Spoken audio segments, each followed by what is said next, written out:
Apreciados congresistas, bienvenidos. A continuación sintetizaré nuestro proyecto de investigación. Inició siendo un ejercicio econométrico en donde deseábamos conocer escenarios distributivos de estímulos económicos entre profesores, pero pronto afloraron las señales de que primero hay que entender la cultura.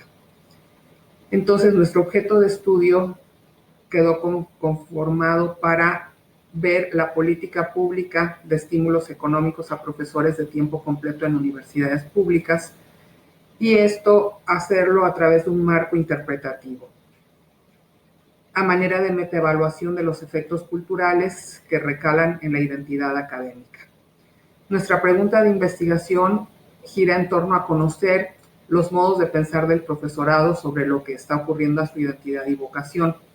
Dicho teóricamente, saber cómo está sucediendo la adecuación institucional de los programas de estímulo a los profesores y de ser el resultado un choque de patrones institucionales, cuál es el efecto en la cultura académica y resultados previsibles ante un eventual recambio organizacional. Estos programas se crearon en los mediados de los años 80, en el caso de México, con el propósito de resolver reclamos salariales repartiendo recursos temporales.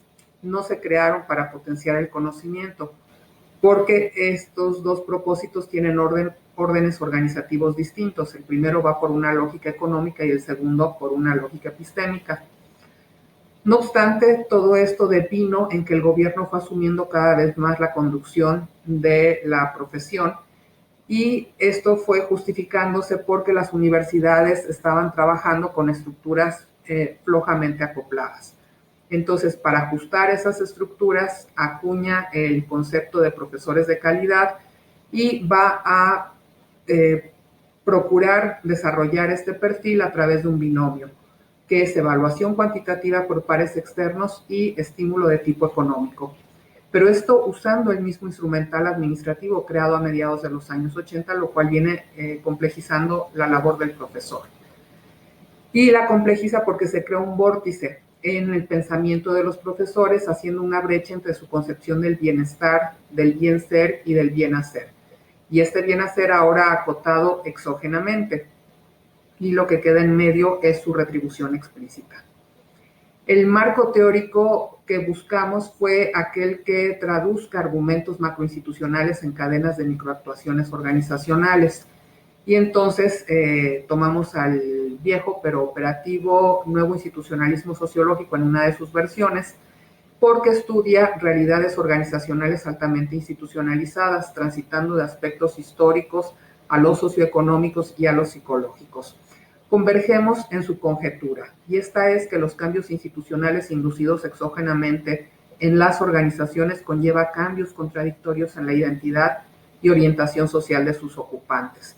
Las primeras dificultades que enfrentamos fueron dos: la dispersión conceptual que hay en la literatura sobre el tema y que es muy magra la teorización existente sobre el valor de la labor académica. Tenemos que hacer la diferencia para entendernos entre lo que es una institución y una organización. Para nosotros, institución es un sistema de reglas ampliamente compartido y sostenido en determinadas estructuras de significado. Las instituciones son parte de la cultura e instituyen a personas y organizaciones de forma casi siempre inconsciente. En cambio, una organización es un sistema social cerrado, con afiliación consciente, con objetivos preestablecidos y cuyos individuos ocupantes llegan con sus propios bagajes culturales que les enfrenta o les cohesiona. Entonces, las universidades públicas pueden ser estudiadas como institución, pero una universidad en particular como organización.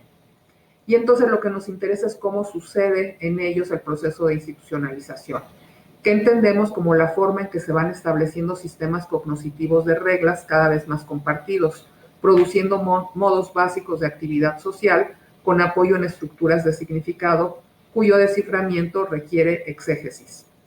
Esta es nuestra traza metodológica, en donde de lo que se trata es de analizar el patrón institucional del medio ambiente o contextual para llegar hasta entender el patrón institucionalizado en grupos organizacionales específicos, y esto a través de un cuestionario y de estructurar entrevistas, pero hasta ahorita nada más hemos llegado hasta cuestionario. Entonces empezamos este marco interpretativo delimitando 4 corpus por los que pasa la señal instituyente y entre cada par de corpus sus intersticios donde se puede apreciar la señal de quiebre o siga de la señal. Primero tenemos en el primer corpus a las principales instituciones de Occidente, que son la democracia, el mercado capitalista y el Estado evaluador, que tienen un potencial regulativo contradictorio entre ellas. Después, el segundo corpus son los filtros públicos de coordinación, que es por donde entra esta señal en segundo orden. En tercero, al ámbito universitario por el aspecto económico, y que permea hacia los otros ámbitos generando tensión estructural. Y el cuarto corpus nos interesa específicamente ya saber en grupos de profesores cómo racionalizan la situación. Entonces, respecto al primer corpus, por mercado capitalista entendemos la lógica de mercantilización de toda actividad humana. Respecto a Estado burocrático entendemos la lógica que racionaliza y regula la actividad humana por medio de jerarquías legales burocráticas. Y entendemos por la lógica de la democracia, cada vez parece un concepto más vacío, que es ampliar el control popular sobre la actividad humana. Entonces, ¿qué es lo que guía la realidad de las universidades públicas estando presentes estas 3 instituciones? El mercado, el Estado evaluador, la democracia. Las 3 al mismo tiempo generan contradicciones identitarias.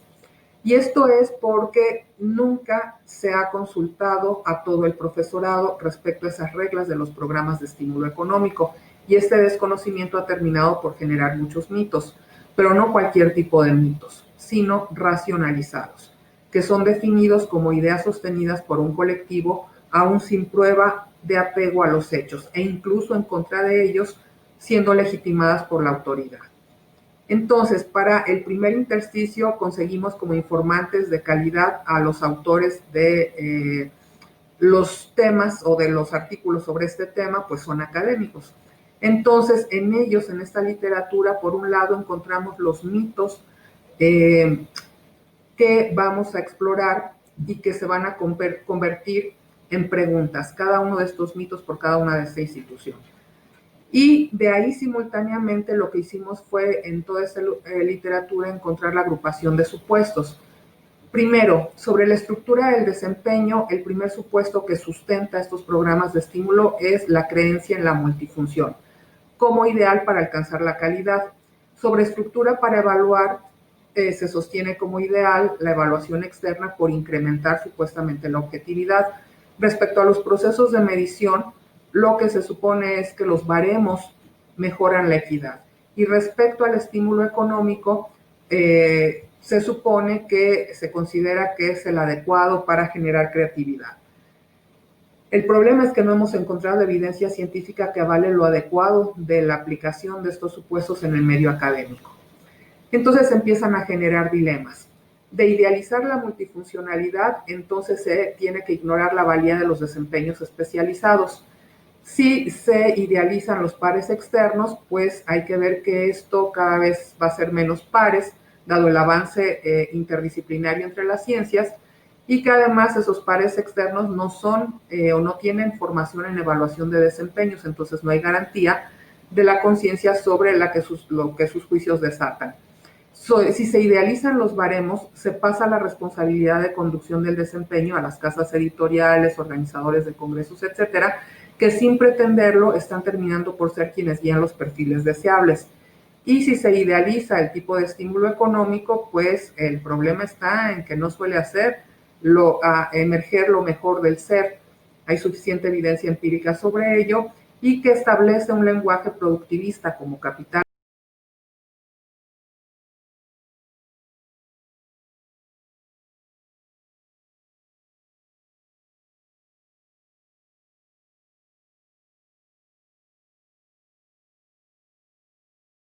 La misión y legislación de las universidades, sino por fuera, a través de las reglas que van a operar nuevos departamentos que ahora van a concentrar las evaluaciones, administrando las funciones, y estos distribuyen hacia las unidades académicas tales reglamentos y a sus profesores.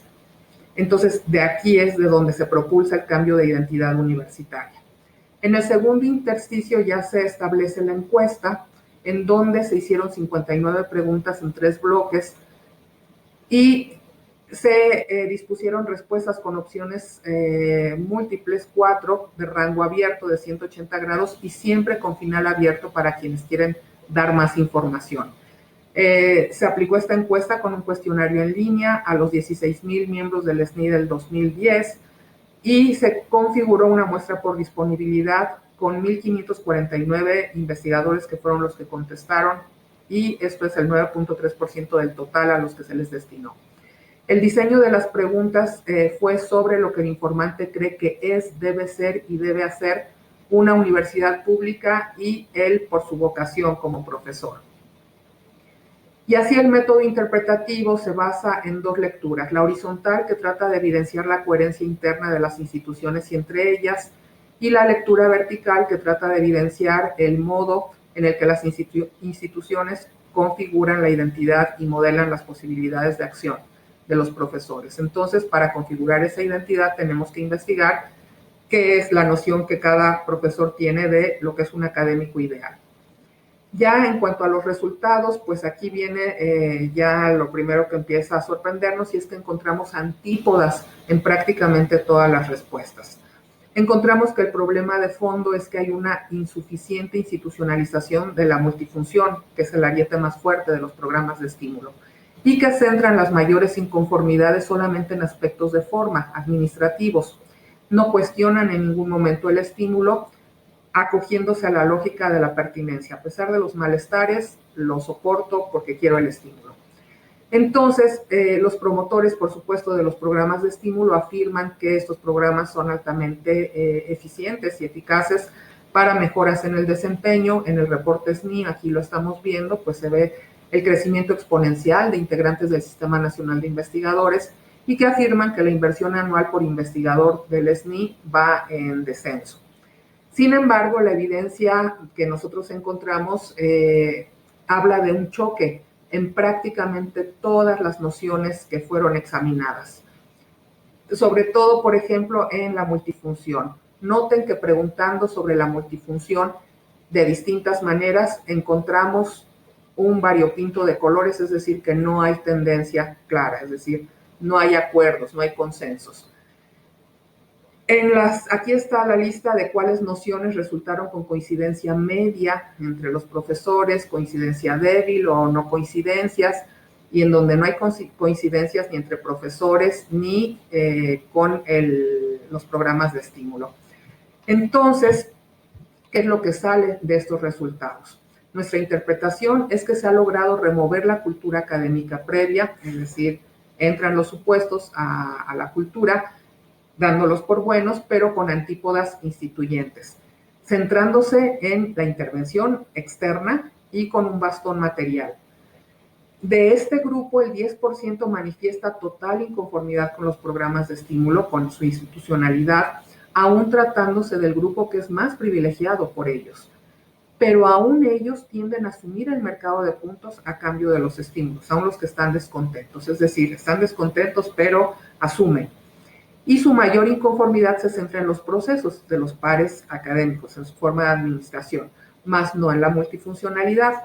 Casi no cuestionan quién y por qué organiza la evaluación, y el área disciplinar de origen prácticamente no se correlaciona con inclinación alguna.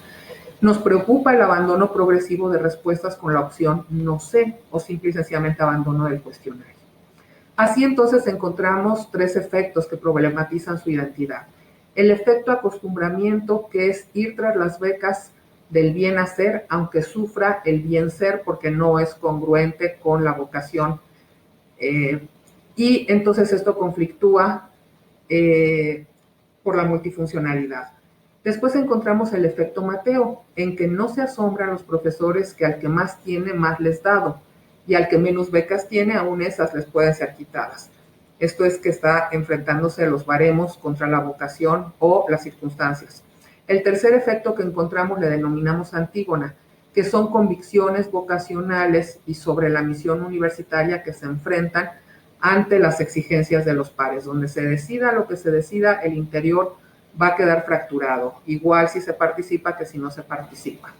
Entonces, el resumen de los cambios en la identidad, pues aquí los tienen.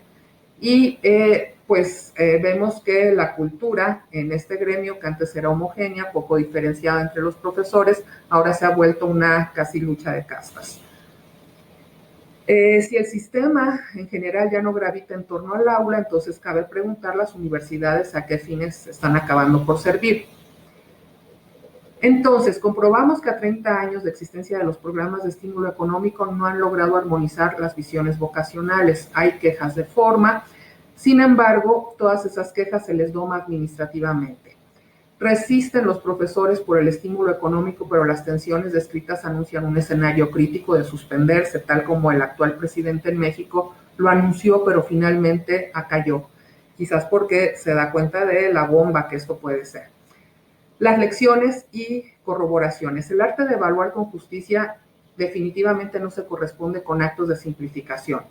Y esto nos lleva a serias críticas como de la doctora Buendía, que tiene un artículo que se intitula Quisimos evaluar y acabamos contando. Aquí les ponemos rasgos mucho más precisos de este tipo de antípodas que encontramos, que nos llevan finalmente a concluir que Casanova tiene parte de razón, al menos cuando dice que cuando se evalúa mucho y se mejora poco, es que hay fallas estructurales en la evaluación y por ende en los comportamientos que éstas inducen. En la conclusión respecto a los intersticios del marco interpretativo, vemos que el patrón institucional contextual de México es híbrido con las consecuentes contradicciones. Y la institucionalización del medio universitario reproduce esas contradicciones. Por ende, la institucionalización de los programas de estímulo también las poseen y la información recabada se alinea con los corpus anteriores, deviniendo en que hay una alta ambigüedad en la identidad. En este grupo se reproducen las contradicciones del contexto, efectivamente, pero esto no era esperable entre académicos de alto nivel antes que ayudaran a despejar estas contradicciones en la sociedad. En donde muestra fortaleza nuestro marco interpretativo es que cuando los españoles leyeron nuestros resultados pensaron que eran para ellos. Entonces, a pesar de tener diferentes estructuras organizacionales en aquellas universidades, los resultados se asemejan. Entonces, parece que marcha nuestro marco interpretativo para otras latitudes. Así entonces es cierto que la evaluación del trabajo académico difícilmente puede ser aséptica, pero si estos resultados son generalizables, ahora sabemos que en el modelo de los programas de estímulo económico no es halagüeño por la cultura fracturada que prohija. Seguro hay algún modelo más adaptable en favor de la credibilidad de las universidades como faros de la sociedad. La reacción de las autoridades de cada universidad será crucial. Hasta ahora no han hecho nada. Mientras tenemos la esperanza como académicos que los académicos aquí estudiados tengan tela para reflexionar y que podamos aplicar nuestro marco interpretativo en este 2020 para contrastar cómo evolucionó la identidad desde el 2010.